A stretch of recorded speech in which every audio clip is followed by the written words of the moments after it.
Hello, everybody, and welcome to our webinar today discussing the impacts of 24/7 carbon-free electricity procurement. I'm excited to have all of you with us and excited for this conversation today on our new report earlier this week from the Zero Lab here at Princeton University, which is the first systems level study on the impacts of one of the most important new trends in voluntary procurement of clean energy, the procurement of 24/7, hour-by-hour carbon-free electricity to match the demands of participating customers. So we have a great panel today. After I give an opening summary of our study, we'll be joined by Carolyn Golan from Google, Miranda Ballantyne from the newly rebranded Clean Energy Buyers Alliance, and Chief Sustainability Officer of the federal government to talk about the procurement role there, Andrew Mayock, as well as Armin Cohen, Executive Director of Clean Air Task Force. So each will offer their perspectives on the potential impacts and benefits of 24/7 procurement and respond to our report. We are also going to have time for Q&A, and so if you have questions as we go, please use the chat feature or the Q&A feature to drop your comments in there. In the final 15 minutes or so of our hour together, we'll be able to get to some of those questions from the audience. So thank you. All right, so to kick things off, I do want to acknowledge the researchers that put all of the effort into making this report possible, in particular Qingyu Xu, a postdoc researcher in my lab, as well as Anisha Manosha, a postdoc or an undergraduate research assistant, and Neha Patankar, another associate research scholar in our group. Did some really fabulous research here, and I'm delighted to be able to share the work with you all today. If you want to download the full report, if you haven't yet, it's at the link below, acee.princeton.edu /24/7. So to start, I want to acknowledge the significant role that voluntary clean energy purchasing by corporate, institutional, and government buyers has had on our electricity landscape to date. Voluntary purchases of renewable energy, primarily wind and solar, by corporate, institutional, and government entities have historically had supported a significant share of renewable energy capacity in the United States. In 2020 alone, which is the peak year, we saw large energy buyers in the US procure over 10 gigawatts of wind and solar capacity, which is about a third of all wind and solar capacity deployed that year, a record-breaking year, by the way, for deployment in the United States. And as you can see, this impact has been mounting each year and accelerating as more and more procurement goes on. I believe this 2021 number is a year-to-date number that could climb before the end of the year.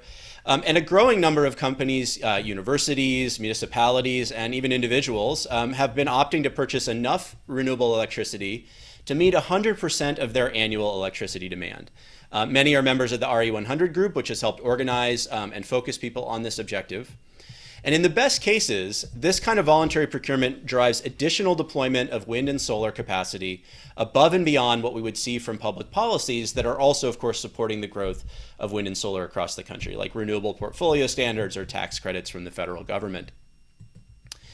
And this accelerated deployment has already had a transformative impact on wind and solar power. Accelerating deployment of clean energy not only reduces greenhouse gases, but also helps drive the transformation of the electricity sector by driving down wind and solar prices, by accelerating what are known as experience curves. This is the collection of mechanisms by which costs decline as cumulative capacity of a given technology increases. That can be due to a variety of underlying factors that explain the correlation we typically see, that encourage learning by doing, incremental innovations that are brought into the supply chain and into the market, process improvements in manufacturing or installation, economies of scale, and financial innovation and experience as well, which is, especially in the case of renewable energy, significantly lowered the cost of capital for projects for them to be financed, as they're treated as low-risk financial assets now. So what we see is that voluntary procurement of wind and solar power has already had a transformative impact on the cost, financeability, and availability of wind and solar, helping transform these technologies from what we used to call alternative energy sources at a very high cost to mainstream dominant technologies that are now accounting for the majority of capacity additions in the United States and elsewhere. Many early actors in this space also helped pave the way for followers by establishing standard contracting procedures and procurement methods that were difficult to put together at the beginning, but could be replicated by others at much lower cost, as well as building investor confidence in the financing for wind and solar projects. So you can see here that just over a decade from 2010 to 2019, we saw an 84% decline in the levelized cost of electricity for solar PV and a 67% decline for onshore wind. That has really fundamentally transformed the electricity landscape, and I'd argue also the political context as well, as the cost of policy action is now dramatically lower. That said, procuring enough renewable energy to match 100% of annual electricity demands on a volumetric basis remains a powerful first step in accelerating clean energy adoption and reducing emissions. And I should say, make no mistake, 100% annual matching is leadership. This goes well above and beyond what people are required to do, or most people are doing, or most companies are doing. But it does have its limits. And the main source of that limitation is that the variability of generation from wind and solar power that's purchased by a voluntary buyer is unlikely to align with the actual timing of their energy consumption. So while you might buy enough megawatt hours of clean energy to match your total consumption, there's a mismatch between when those megawatt hours are produced. And you can see an example of that from our modeling in this chart here for 100% annual matching of commercial and industrial customer demand in the PJM electricity market. So the orange is production from contracted wind and solar, and the blue behind it is the commercial and industrial demand. You can see significant surpluses and deficits at various times. And so particularly during times when wind and solar output isn't strong or the sun isn't shining, voluntary buyers will still have to rely on carbon-emitting power plants to meet their demand in that short term. And so this mismatch between variable generation and variable demand limits the ability to reduce CO2 emissions associated with a buyer's electricity consumption. And importantly as well, it fails to drive deployment of other advanced clean energy technologies beyond wind and solar, which are the cheapest way to get volumetric megawatt hours. And so fails to accelerate innovation for the remainder of the technologies we need beyond wind and solar power for society to get to 100% carbon-free electricity or clean electricity overall. So enter 24/7 carbon-free electricity procurement, which has become the next frontier in voluntary clean energy procurement. The goal here is to go beyond the impacts of 100% renewable energy, to drive deeper emissions reductions, and to replicate the transformative impact that buyers of voluntary wind and solar have had for clean, firm generation technologies and long-duration energy storage. Clean firm technologies are technologies that are available any time of the year for as long as you need them, like advanced geothermal, hydrogen combustion or fuel cells, carbon capture on fossil or biomass power plants, or advanced nuclear power, any number of other technologies that meet the same market niche.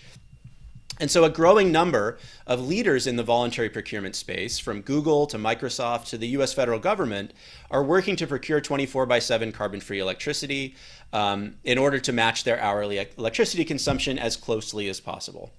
In September of this year, in fact, the 24/7 Carbon-Free Energy Compact was launched by Sustainable Energy for All and the UN Energy Group to help others achieve this goal, and it's now been signed and joined by over 40 companies, governments, and organizations. So this report, or I should say, just before that, the goal of this carbon-free electricity consumption is to realize the potential to enable much deeper reductions in CO2 emissions from electricity consumption than 100% annual matching. And perhaps even more importantly, to replicate this transformative impact of voluntary procurement for a set of advanced technologies that can make it more affordable for everyone to follow the path to 100% carbon-free electricity, as well as to enhance the hedging of price volatility and risks that electricity buyers receive by providing long-term fixed price contracts for electricity that more precisely matches the time and location of electricity consumption for the buyer, and therefore their exposure to local locational marginal prices or price risk at the point where they're consuming. So we put this table together in our report, which shows the range of different options for voluntary corporate and institutional leadership in clean energy and climate mitigation. I like to think of this a bit like the LEED standards for green building, right? The LEED, there's LEED silver, gold, and platinum. all of which are leadership, all of which move beyond what is required by building codes and push innovation and cost reductions and emissions reductions. And there are a range of options that different companies have pursued as well. Historically, carbon offsetting and procurement of renewable energy, either unbundled renewable energy credits or more commonly now electricity contracts for renewables and credits. And so these are first steps. I like to think of carbon offsetting or unbundled RECs maybe as the lead silver equivalent, 100% renewable matching as lead gold, and then either 24/7 carbon-free procurement or carbon-optimized procurement, which is focused on maximizing near-term emissions reductions from a portfolio as perhaps the options for the platinum level, right? More challenging, more innovative, but significantly more impact as well. And so depending on the goals that you have as a corporate or institutional leader, different options may meet your bills or may meet your needs. And can achieve different outcomes to differing degrees. So wanted to flag the various range of options. All right, so this study that we released on Tuesday this week is the first analysis of the electricity system level impacts of 24/7 carbon-free energy procurement. It uses a detailed open source electricity system optimization model, the GenX modeling tool developed by Princeton and MIT. It implements a new set of constraints in that model that help us model the impact of a share of corporate and industrial customers, which we abbreviate as C&I, that are participating in voluntary 24/7 carbon-free energy or CFE procurement, where a portfolio of carbon-free generation from within the same grid region is used to meet the hourly electricity demand profiles of these participating customers.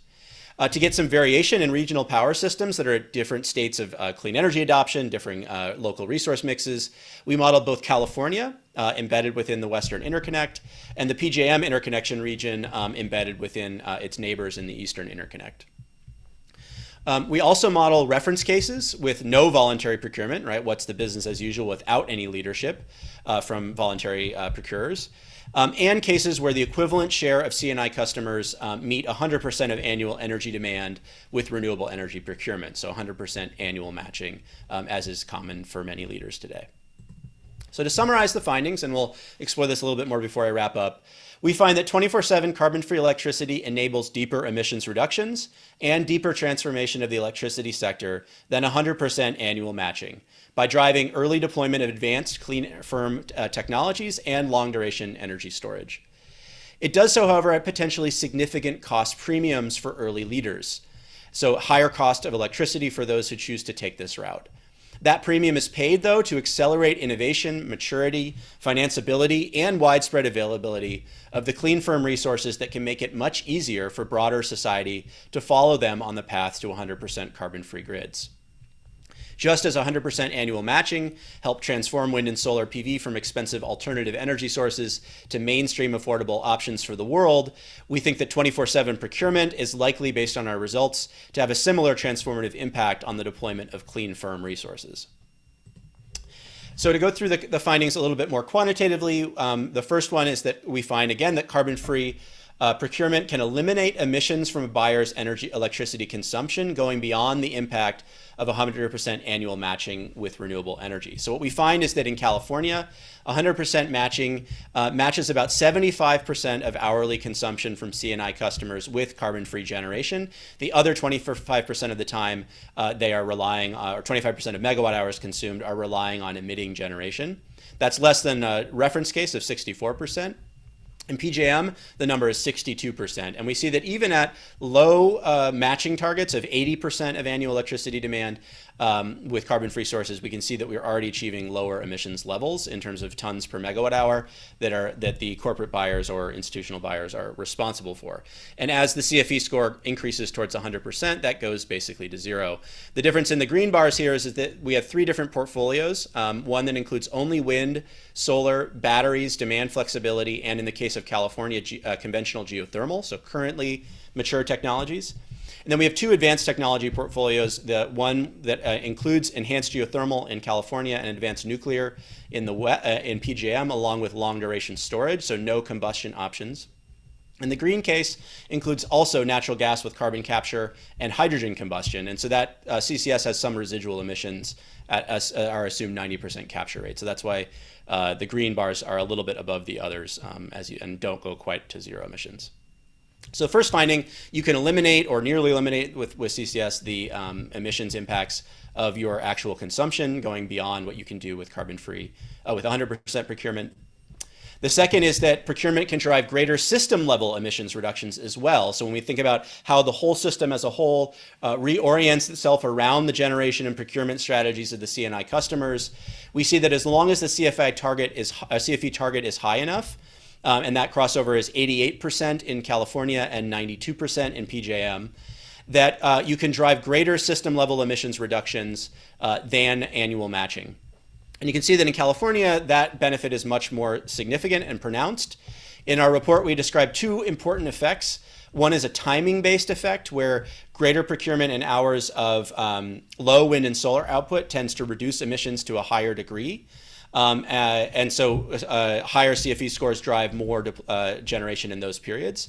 And the other is a volumetric effect, which is that the more clean generation period, the less generation from fossil sources in general.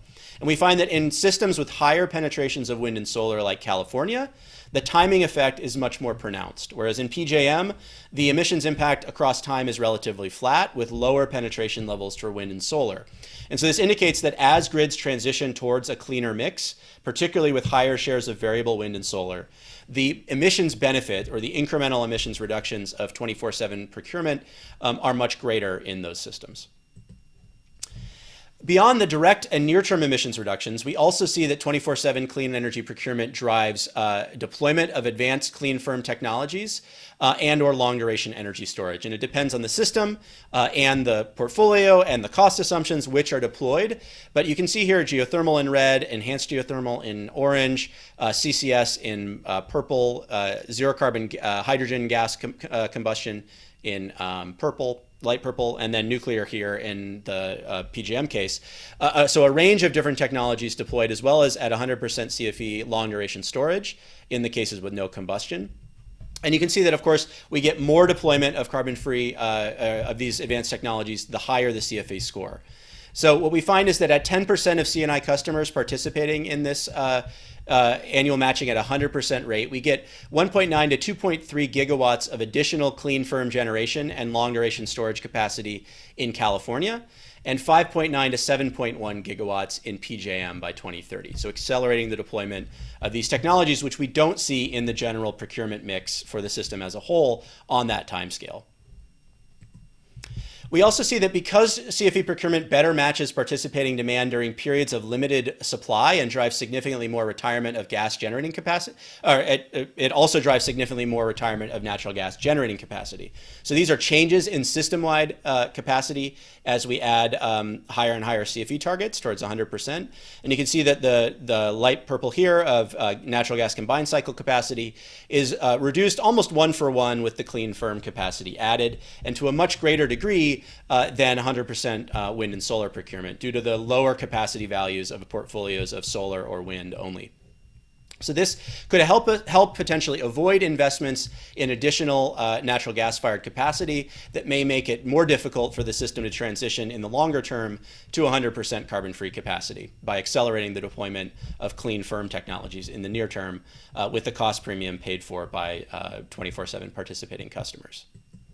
So finally, speaking of the cost premium, there is a significant premium relative to 100% annual matching or business as usual, particularly at high CFE scores. And this mirrors the kind of trend we see for the overall energy system, where we've done studies of deep decarbonization and see very similar trends. We also see that, as in those system level studies, with a full portfolio of clean firm resources and particular technologies that have a range of fixed and variable costs, from low fixed and high variable costs like nuclear geothermal to low fixed and high variable costs like hydrogen combustion or fuel cells, we see a significant reduction in cost as we move towards that full portfolio. Or if you want to stop a little bit short of 100% CFE and still have greater impact, CFE scores less than 100 also have significantly lower costs. Sorry for the acronyms. PJM is originally the Pennsylvania, Jersey, Maryland electricity system, but it is an electricity market region that now spans from those original 3 states all the way out into parts of Illinois, Indiana, and Ohio. So it's a big mid-Atlantic and Midwest states electricity region. All right, so to wrap up, maybe as closing, but rather opening thoughts for the rest of the discussion, I think our study indicates that 24/7 carbon-free electricity procurement can be a next step on the road to zero emissions for corporate, government, and institutional leaders. It does, however, present added challenges that we should be clear about and raises electricity costs relative to 100% annual matching. That said, it also enables a buyer to fully eliminate their emissions associated with a buyer's electricity usage, and not just under scope 2 accounting, but actually at the system level. However, alternative procurement strategies that are optimized to maximize generation during periods of high grid carbon intensity, rather than match demand, may deliver greater direct overall emissions reductions in the near term. So that the degree of emissions reductions from 24/7 procurement depends on the correlation between demand profiles and emissions intensity at the grid level.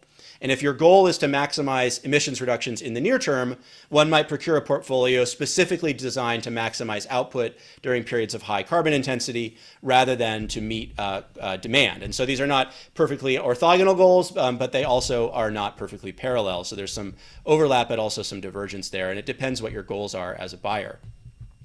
The heart of the matter for 24/7 carbon-free procurement, I believe, is the pursuit of transformative impact on electricity systems via accelerated innovation. 24/7 procurement can drive early deployment of advanced technologies, offering the potential to accelerate innovation, maturity, financeability, and widespread availability of these technologies, which numerous studies find are critical ingredients in the broader societal transition to 100% carbon-free grid. So just as 100% annual matching transformed wind and solar into mainstream options, the 24/7 procurement could have similar transformative effects for clean, firm resources. And so I want to close with this thought, which is that leadership isn't just about doing one's part or eliminating one's own emissions. It's also about making it easier for others to follow the path of leaders.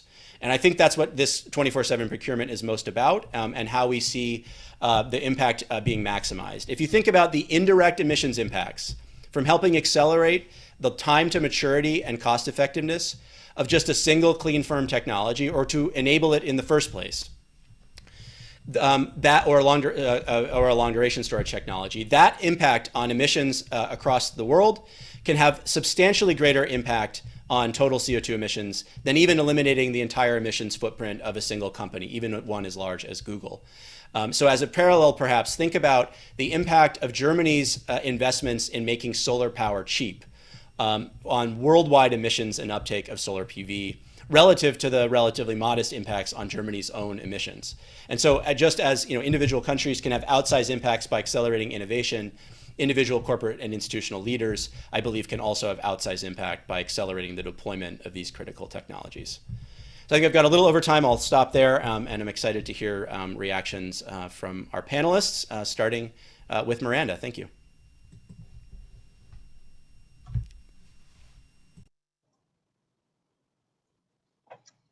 Hi, everyone. Thanks so much to Jesse for including us in this great conversation and sharing with the entire audience today the really interesting results of that study.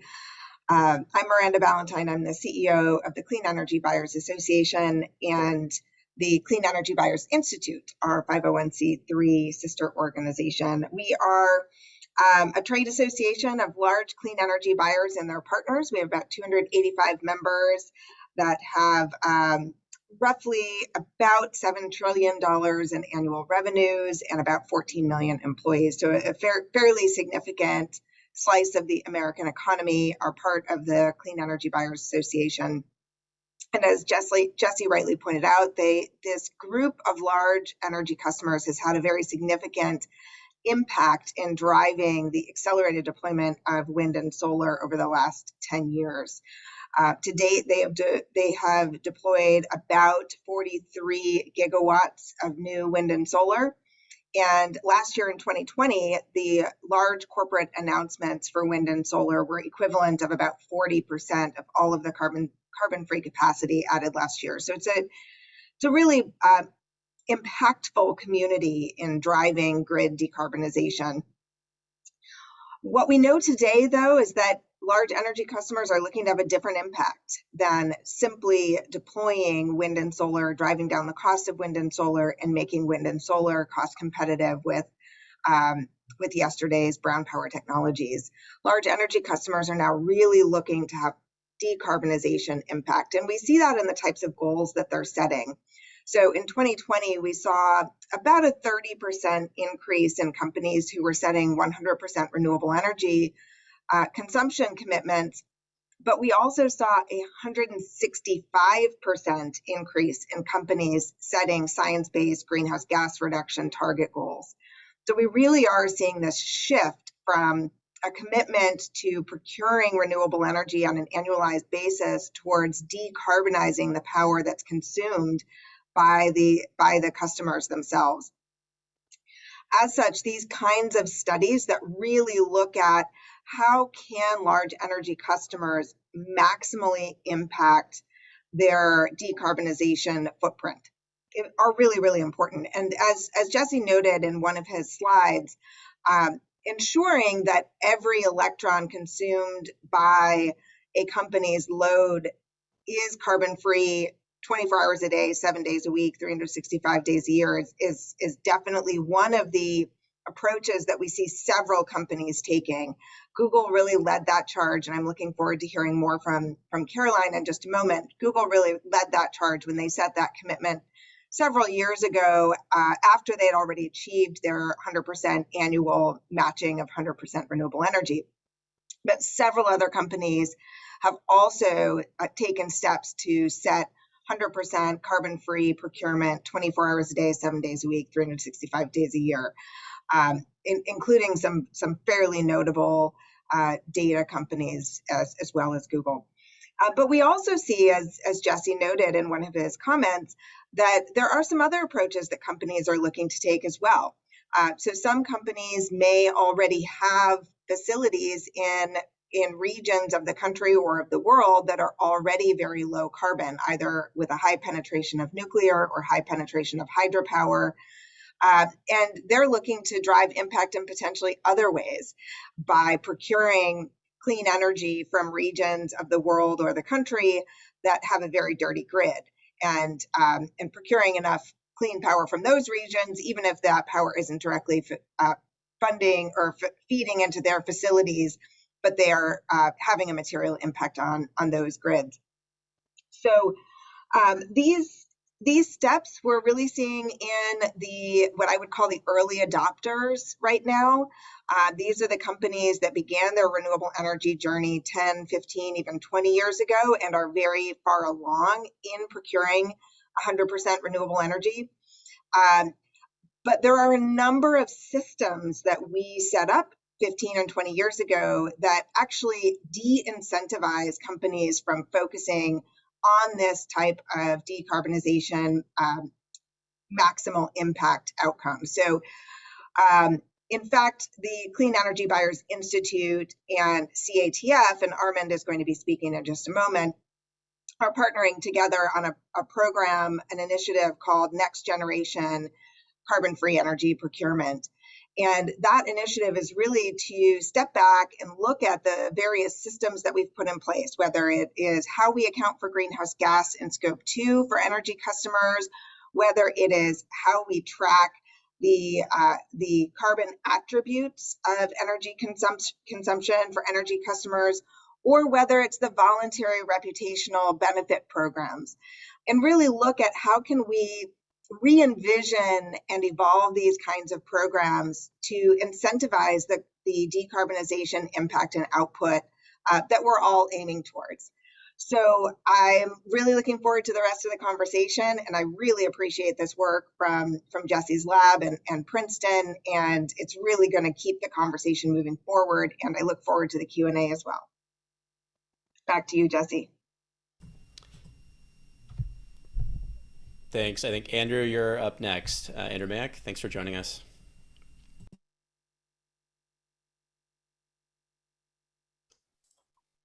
There we go. Off mute. You can hear me, Jesse?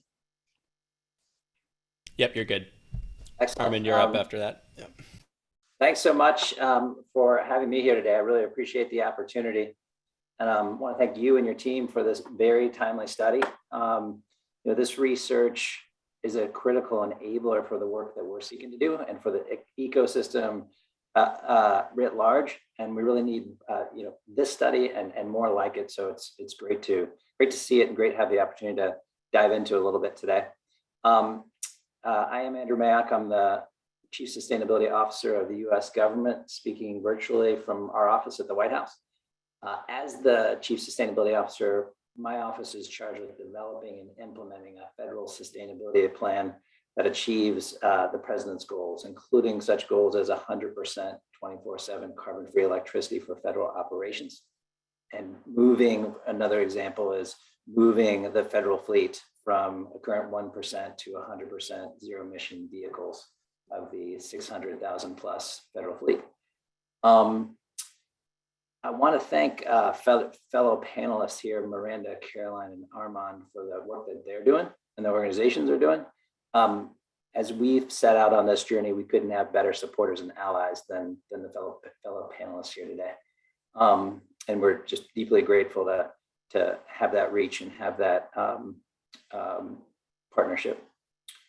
And I'd also like to thank other first movers, such as Microsoft, Des Moines, Los Angeles, and others, as you pointed out, Jesse. This is a time for leadership, and that leadership has really important systematic impacts. And so the importance of all of us working together, the government, private sector, academia, nonprofits cannot be overstated. Want to say a couple words about President Biden and the broader agenda and the specific agenda about federal procurement. One is just to restate and to point out that what he's made clear on numerous occasions and through not only words but also deeds, that we need to act now on climate, and we need to make this a decade of action. And speaking of deeds, exciting to be here today on the morning when the House has passed the Build Back Better bill, and also in the same week, just a few days ago, when the president had the opportunity to sign the Bipartisan Infrastructure Act. So together, bring these two transformational changes that we need to deliver on that decade of action is a really exciting and necessary place to be. And then on federal procurement in particular, and the president's leadership and action here, which speaks specifically to this panel, from many of his day one actions on climate and other issues, the president issued a Climate Executive Order 14008, which mandates the federal government to move to 100% carbon-free electricity. And then the president raised that ambition through the American Jobs Plan as part of the overall Build Back Better approach by adding a 24/7 component to that goal. And so the core theme, again, picking up on the way that you closed the presentation, Jesse, is that the president's charged us that we must use the power of the federal footprint to lead by example. And so that's why we're here today, and that's why we're moving out on this goal. And so with this in mind, I have a couple questions for you, to the point that this is extremely valuable as we start our journey, and we're putting together the building blocks for what will become the strategy to go execute this. Number one, as a first question, Jesse, we appreciate that we're not going to really be leading by example until we shift our electricity procurement in systemic ways. And one of those things is we're looking to do is move from our current localized individual purchases of electricity to a more leveraged approach for the federal government act as an enterprise and aggregate. And in your study, in the time I've had a chance to take a look at it, and the impact from a percentage of the C&I customers in California in PJM, it looks like those buyers are buying an aggregate, but I just wanted to get a little more detail on that, whether they're buying an aggregate or buying individually, and love to understand more about what the study modeled and how it looks at that question. Yeah, thank you, Andrew. And that's a great question. I can address that now, and then we'll have Armand join us. Yeah, so one of the things we did in this study is assume that all corporate and institutional participants are procuring somehow together, in the sense that we are trying to match the aggregate load profile of all of those customers, whereas each individual's customer profile might differ from that average, right, in any given hour. And so that implicitly assumes, I think, one of maybe three options, right? One is that there's some kind of club of procurers, right, who work together to sign contracts multilaterally. The other would be that they sign up with an aggregator, a retail supplier who is doing that aggregation themselves, right? Is procuring electricity from multiple generators, is selling that electricity to meet 24/7 demands of multiple customers. And so that aggregation happens at the retail level. And I think we've already seen that to some degree with AES, I believe, putting together contracts with both Google and Microsoft, I believe, and probably I will add to that. And the more, the easier it gets. And the third may be through time-based energy attribute credits that could be used not for voluntary, primary procurement. You'd still want to have bundled attribute and electricity procurement to have the biggest impact, but for sort of balancing, the same way we have balancing markets and electricity markets today, so that if you're a little bit long in 1 hour and I'm a little bit short, we can trade back and forth to balance out. And I would expect that just like in electricity markets, where only a small fraction of megawatt hours are settled in that balancing market, and yet it has significant cost savings, I'd probably see the same thing happening here, where a small fraction of these time-based attributes could trade back and forth with significant cost savings. So in future work that we hope to do, we are going to try to explore that.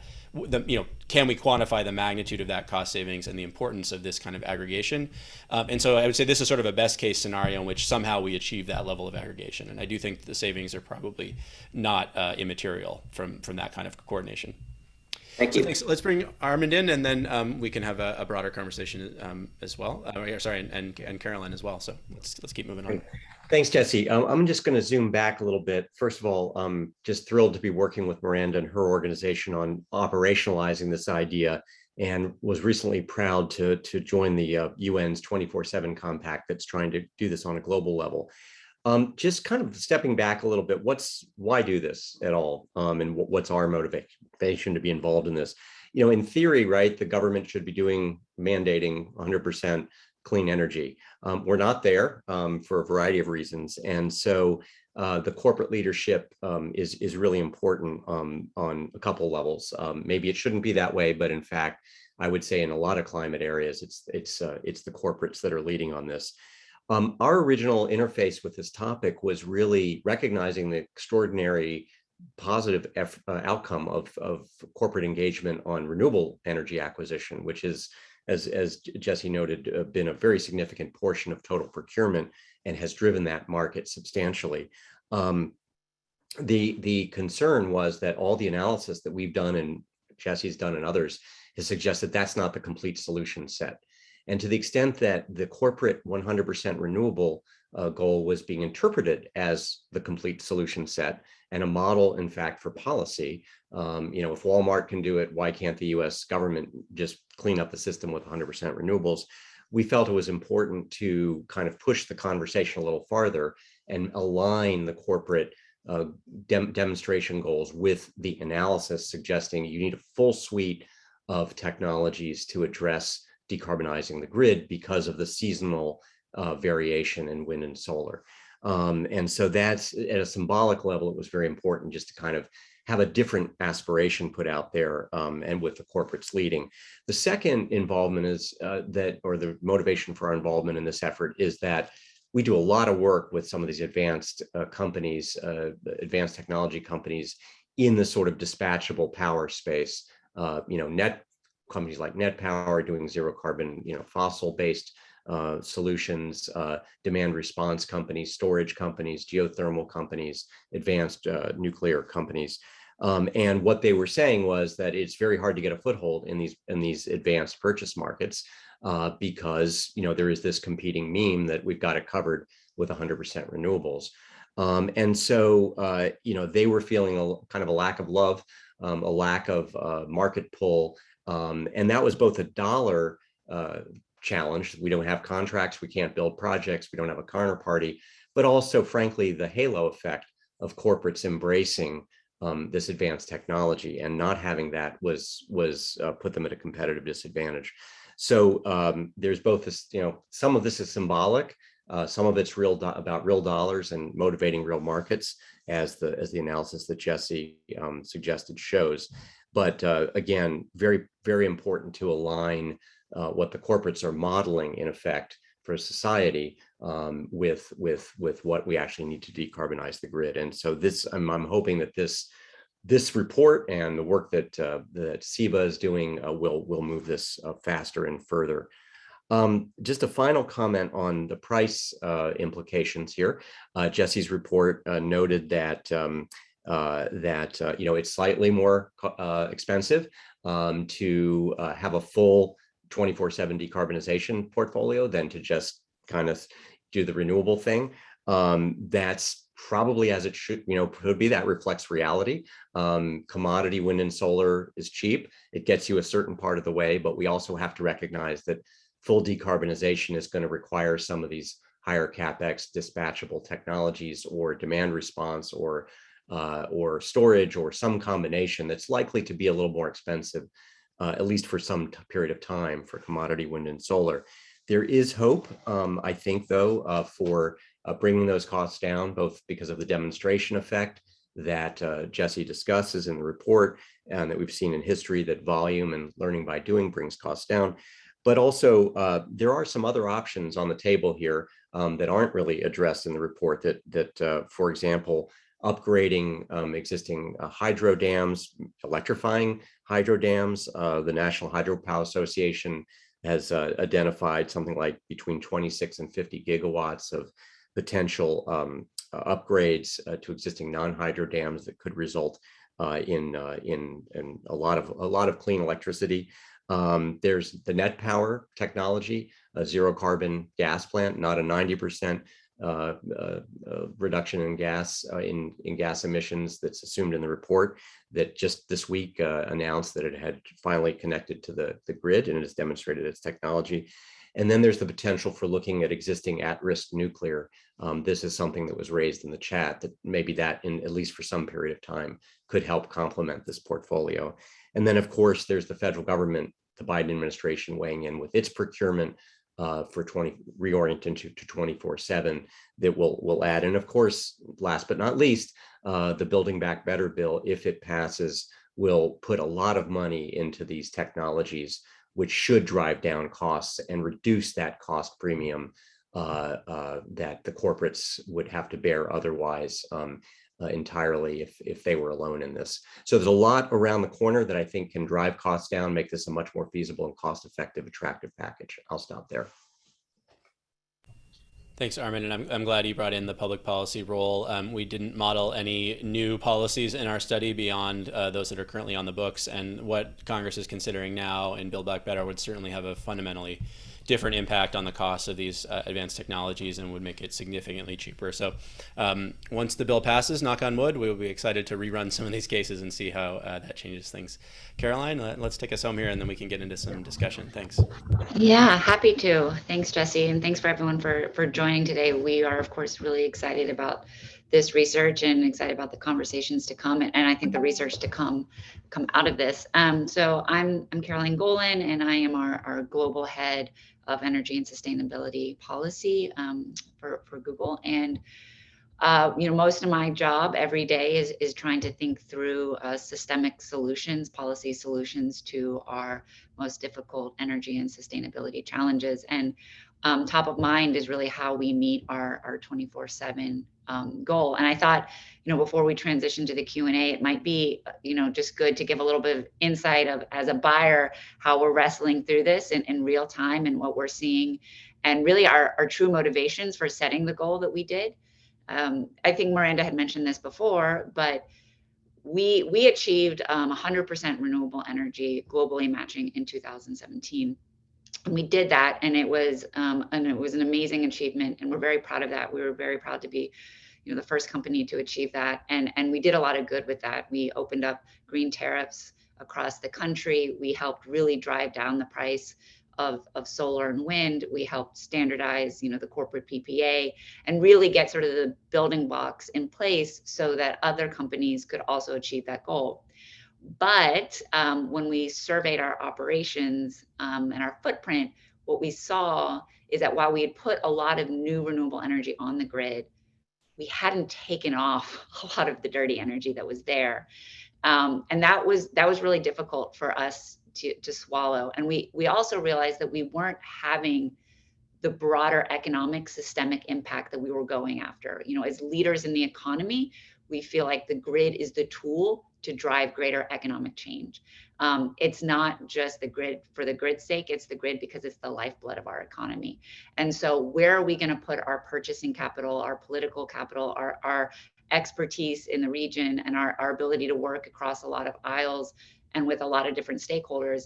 And we realized what we wanted to do was we fundamentally just wanted to change the clean energy economy and open it up for a future for everyone. And that type of transformative change was not going to happen if what we were focused on was lowest cost abatement. We're not in a race to the bottom in terms of dollars per ton. We're very interested in making sure that every dollar we put in puts hundreds of dollars, thousands of dollars out in the long run in terms of the transformation of the grid, the transformation of the economy. A couple things that are not in this report that I think I would love the conversation to go to is actually really looking at this as like a net economic impact. You know, we talk about the cost of 24/7, but we also don't talk about the additional costs of not decarbonizing the grid quick enough, the legacy infrastructure or the new infrastructure that we're going to have to put in place to keep or continue to keep fossil fuels generating in the way that they are. The clean economy that we could open up in terms of jobs and innovation and technology. I mean, we're just barely at, you know, the top there in terms of what that actually means for our overall, you know, communities. And so for Google, as we're wrestling through this, we've sort of found these three buckets that we're working in, right? The first is purchasing power, right? So we're going out to the market and we're using our purchasing power to sort of drive the market to think more innovatively. You know, we've done this with AES and it's been really successful. And it's a push and pull and it's collaborative. Like, you know, we don't just want solar, we don't just want wind. We want you to come to us with a full stack of carbon-free energy. And how the technologies work is really going to be up to the supplier. We want, you know, attributes of something. We don't want to be pick and choosing technologies. So we're looking with our procurement to really force the market to respond to it. And then we are doing direct investments in these next generation technologies. We're saying, okay, where do we need to go? We've looked at all of our grids and we've said, what are the technologies that we know we need to scale? And if we don't have those in the next 10 years, we're never going to meet this goal. So we're investing in those now in hopes that we can be that proof of concept so that everyone else can join in. And as we collectively invest, it will scale for all communities and scale across the grid. So we're looking, you know, at geothermal and hydrogen and advanced nuclear and how we look at energy efficiency and demand response and everything differently. We're really excited about that and doing some cutting edge work there. And then the last real bucket, which, you know, I know a lot of us are interested in, is the policy bucket. And one thing that I know Jesse and I talk about a lot is that, you know, our economic systems and our grid are really built for the past. And so, you know, if we want to achieve this goal, we won't be able to do it unless our policy systems change, unless our markets change. And so as more buyers recognize the impact they can have with their purchasing power, with their political power, which is their leadership, we're also hopeful that they realize the impact they can have in just fundamentally changing the policies. Because if you change the policies, you change the opportunities for everyone, right? And so those are sort of the three ways we're working through this. So excited about this research and really, you know, happy to be here and, you know, welcome any questions about our journey and where we are now and what we see for the future. Thank you, and thank you to Google for sponsoring this research, which we should be clear about for full transparency. It's in the report as well, but I forgot to mention that at the beginning of our discussion here. Let's bring everybody back on here for some discussion here. I've got a bunch of great questions, which unfortunately we won't be able to get to all of, but maybe I'll group a couple of themes that I'm seeing in the questions. And maybe we'll just start with one. We've talked about the opportunity, the potential impact, but what do you see as the specific challenges, the biggest challenges to realizing this vision? Is it, you know, on the procurement side? Is it the regulation and interface with markets? Is it, you know, getting the technologies to a point where they're actually, you know, something you can buy? And so maybe Caroline, why don't you start us off? As you know, Google's been in the midst of this, but I'd love reactions from others as well as to the kind of biggest challenges we have to overcome. Yeah, sure. I mean, unfortunately, I think they all sort of work together. You know, the way we look at it is sort of like these three buckets or sort of three legs of the stool, and they all need to work together. I can sort of answer in each of those. I think from a procurement standpoint, and I put this in the chat, this sort of single source procurement model and this, you know, single PPA model is just not going to work. We're not going to be able to go fast enough. So we really do need to expand and think about group purchasing in a way that gets enough capacity on the grid where that capacity is financeable and of value, right? And so on top of that, if you have the buyer, you also are going to need the markets to change. So you have the market signals to value that. So there is some revenue generation here, right? And right now our markets, especially in the United States, are really only designed for this one-way power flow from, you know, what has been this fossil fuel heavy system, and they're not flexible enough, and they're not innovative enough, right? And so we need both of those to work together. So that's both policy and procurement. And then on the investment side, you know, what the most of the analysis we've seen is that we can get pretty far in the technologies that exist today. And that's why we're very confident that we'll be able to achieve this goal. But we have to start investing in those next generation technologies to get that last 20% gap now, because it takes time to scale. I mean, we're all really proud of where wind and solar has been, but it took time to get there, right? And so I think from the buyer's perspective, we're doing everything. But right now, I think the easiest way of entry is on fundamentally changing the markets and rethinking our procurement structures, because I think people have more of an institutional space with that. And so that's where I would emphasize where we need to go from a buyer perspective. Yeah. Anybody else want to jump in on this? I'll just say that I mentioned some of the more sort of geeky, wonky barriers around how we account for, sorry, the sun's shining in my face here, about how we account for greenhouse gas emissions in Scope 2 accounting, as well as attribute accounting systems, in particular REC accounting, but there are a number of other attribute accounting systems. And we have to recognize that the accounting systems we have today were designed for a different impact that we were trying to have 15 and 20 years ago when we designed those systems, and they've been wildly successful. But those accounting systems do drive a very particular kind of behavior. So if only new wind and solar really are available for RECs, that's going to start driving procurement behavior that may be pushing existing zero carbon attributes off, or systems off the system, which is not really what we want, right? So really now stepping back and thinking about these systems and revamping them, because the vast majority of companies are not going to be in the place where I can probably count on one or two hands the number of organizations that can set these goals that are really designed to just fix the system, right? Even if they don't get any credit for it reputationally, even if there's no financial incentive to do it, there are just very few companies that are going to be able to do that and sell that internally. We really need to have systems that reward the kind of decarbonization impact that we're trying to have. So it's kind of boring and wonky, and it does fall in the sort of policy space, but not necessarily something that you need a new bill for, or new regulation and new legislation. A lot of this is actually there are rules set in voluntary markets that actually then our government picks up and applies to regulatory and legislative environments. And as more states move towards, 100% clean energy or carbon-free electricity requirements in law, I imagine this will be a big demand from government as well. So hopefully there's a strong enough pull for these accounting methods to improve what you measure is what counts, right? So, Andrew, from the federal government perspective, what are some of the key challenges that you're thinking about and needing to overcome to, both to lead by example and also to have, the most impact in terms of driving innovation and technological change?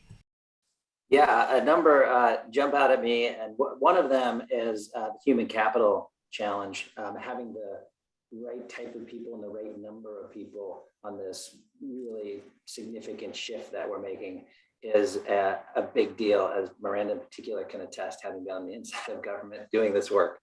And so that is front and center as we move forward. To the systems issue and procurement systems within the federal government, it's a rewiring and a resetting of how we currently do this policy business process. So that's a really big deal too, as we set out on this journey.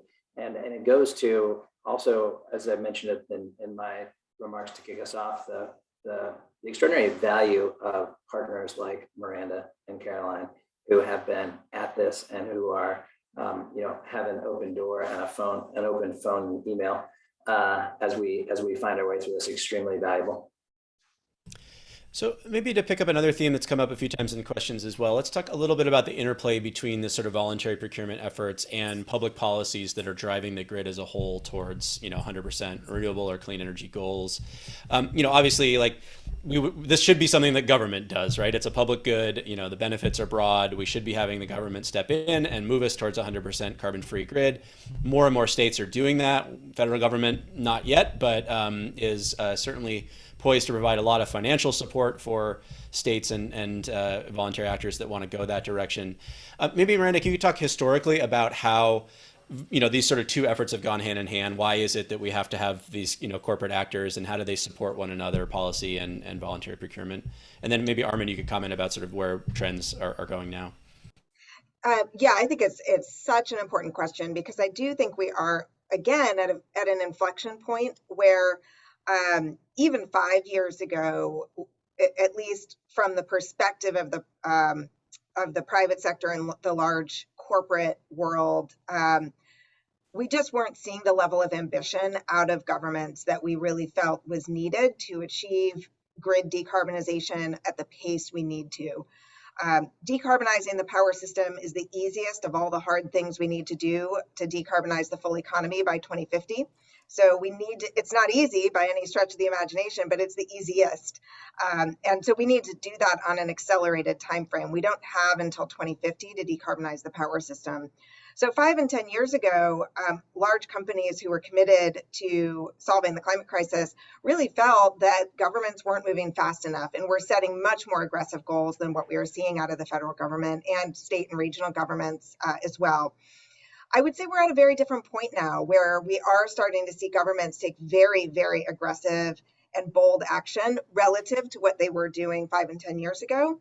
And now, rather than voluntary clean energy markets sort of working against or above and beyond the mandatory clean energy markets, I think we're at a point where we need to be putting all of those players in the same boat and having them row in the same directions, where it's no longer going to be, is it the PPA that's the additional factor that made that deal happen, or is it the CES or RPS? We are going to need the subsidies, we're going to need the ITCs, the PTCs, we're going to need the CESs, we're going to need the carbon taxes, we're going to need the AAA credit rated 10-year guaranteed revenue stream to the project that a corporate off-taker can give. We're going to need all of it, and we really need to rethink our work here. Now, I will say that also there is just a role for government. It's government's job to be thinking about the public good, and the United States government has always done this and has always invested in and placed bets again into infrastructure that is for the public good. And so where there is a gap, that's a public good gap, that is really where we do need the federal government to step in with subsidies and support for these technologies to really meet that cost parity. And by the way, removing subsidies for mature, dirty industries that really don't need them anymore. I'll pause there. Yep. Jesse, just one real quick comment. 67% of US electric sales are now either under a 100% net zero requirement statute or voluntary commitment. So but how you do that, the danger would be that we just get the low hanging fruit in the near term, which is the cheap commodity wind and solar. And 2 decades out, we don't have the other stuff. And so I think the complementary role here is the government has begun to set this sort of target, but we also need people to start doing the full portfolio thing, and other government policies that Miranda mentioned can supplement that. So it's really about not delaying facing the music of what it takes to get 100%, even if you have a law that says you have to get there. We need action to model that sooner. So we're right at 12:30. So maybe just one last question, and folks, clearly can drop off if they need to. I wanted to ask, one of the big, efforts of leadership for early actors in the voluntary procurement space was to basically standardize these methods, right? To standardize contracting, to create a model, a template that others could follow. So maybe Caroline, you could comment, and then maybe Miranda or others want to respond before we wrap up on where are we at now with 24/7 procurement? What can, leaders like Google that are sort of, slashing through the brush do to make it easier for others to follow the trail? And, do you expect, is there like a minimum size or a level of sophistication that, somebody has to have as a company or an institution to follow this path? Or are you trying to, over time, is this something we think everybody could do? Yeah, great question. So a couple things come to mind. First, the accounting systems that we use, we've talked about REX, but really getting an accounting system that is temporal is going to do a lot to drive awareness and drive change. So getting time-based REX on the system and being able to understand the impact you're having from the purchasing, your purchasing power is sort of a situational awareness tool that I think can help drive customers from going from this global matching space, to this temporal and locational space. So that's one thing we really are working to stand up, and would welcome others to come, work alongside with us. In terms of the contracting and this standardization of like a new PPA model, the reality is like, this is something we're working through right now, and it is difficult because I was thinking about something when Miranda was talking about this, and I want to be kind of blunt about this. Like, corporates compete. We are competing over this. I mean, the reality is there was a gold rush on wind and solar this year in this country, and we are fighting over projects. And I think we need to get out of the space of corporates competing over megawatt hours and corporates starting to compete over impact, right? And so how do you standardize impact is going to be really, really, really difficult, but we have a lot of friends in the space that are doing that. And so what I'm looking to is trying to redefine this measurement around like dollars per ton as being the currency by which we talk about this, but new measures of impact and systematic change. And so that's where we really would welcome a lot of others to think through that with us. And I actually think that invites more allies into this than potentially just looking at wind and solar deployment in the past has. So I would add those two. And Miranda, I'm sure you have a lot more to say on this as well. And I'll give you the closing word here, Miranda, since we're over time. Thanks. Yeah, I'll make it very quick. We had our SEBRA member fall forum this week, and another company who's markedly smaller but still large, I think it was Iron Mountain actually, who said they were blown away when Google set their 24/7 goal and thought, yeah, Google can do that, but we never could. And lo and behold, they now have a very similar commitment. And the comments that Chris Pennington of Iron Mountain made was, actually you can do a lot more than you think you can. Once you really start digging in and looking at what's possible, we think we're going to be able to do a lot more. And I have to give a lot of credit to not only Google, but certainly the broad community within SEBA, is that although there is a lot of competition between companies, there's an enormous amount of best practice sharing. In fact, Iron Mountain is using a lot of the Google tools and metrics. So while companies are competing for leadership, they also see this space as a place where they can share best practices even with their competitors, because it's all about driving impact. So there's a lot of opportunity. Well, thank you to our panelists, and thank you to everybody who had so many great questions. I wish we'd had another 2 hours to dive into all of them. I really appreciate the engagement and the interest here. Really excited to talk about this work and to see all the real world impact that 24/7 carbon-free electricity procurement can have. Maybe just in closing, I just want to emphasize there are so many different exciting innovations and early stage companies working to bring clean, firm energy technologies and long duration storage to market right now, where they need to be able to find a customer that will pay a premium for those first commercial projects, or they need public policy support that is going to create that niche market for them, or both. And so I think it is incredibly timely and incredibly, has incredible potential for impact to help usher so many more of those technologies and those companies over the valley of death into these markets where they can really scale and have impact. And without somebody willing to go out and sign that first commercial contract, as Google just did for Fervo's enhanced geothermal energy project, for example, and as I'm sure many more will happen in this space as well going forward, those projects are just going to stall and those companies can't move forward. And so really excited about this space, really pleased to be working on it with Google. And thank you to all of our panelists and our audience. And again, this will be recorded, and we'll circulate the recording. So feel free to share it with your colleagues who couldn't attend today, and check out the report for more details. Thank you, everybody. Take care.